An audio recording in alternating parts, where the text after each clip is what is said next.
This is a Mercury K4, 1940. It's Carl Kiekever's engine pretty much from the ground up.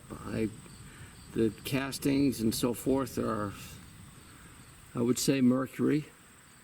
And it's 1940 when he was still selling Sea Kings, which were his too in 1940. But the Streamliners, he was still selling, the Thors, he was still selling that were using up the old parts, I would guess.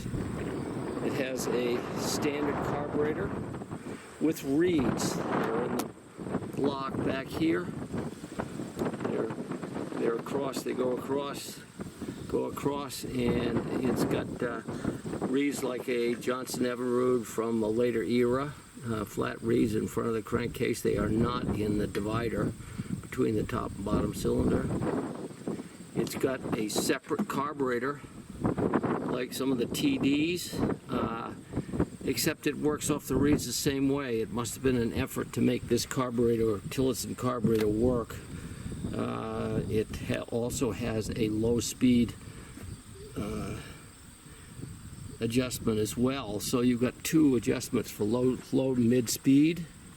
It's water jacketed, and it has standard size spark plugs like a J6J instead of being a big fatter plug, which a lot of them were in the 30s.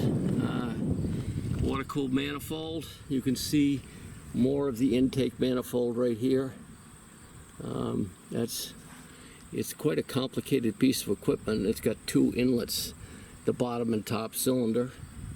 It's cast aluminum clamps, which I think are his as well. And it's got a handle, a carrying handle that locks into place. You have to push the button down in order to get it to flop down again. So, and other than that, it's rope start. Seems to run fairly well, and we'll get a chance to check that out.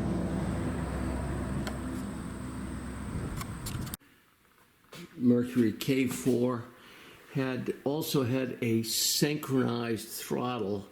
You can see it move, the magneto and the throttle move together.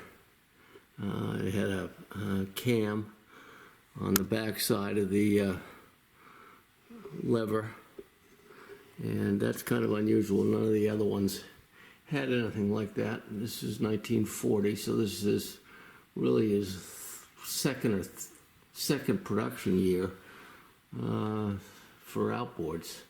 So along with the two carburetor concept and reed cages, there's a lot of new stuff on this engine.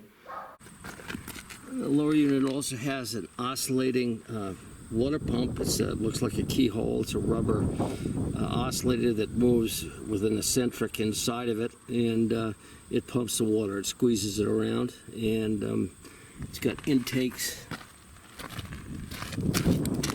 Right there you can see the slits for the intake, and that does pump quite a bit of water. No problems with that.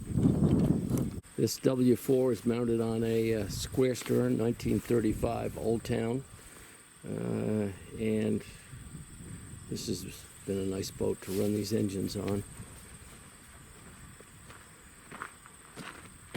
Handles 2 or 3 people, no problem. They used a lot for guide boats before the aluminum boat came along.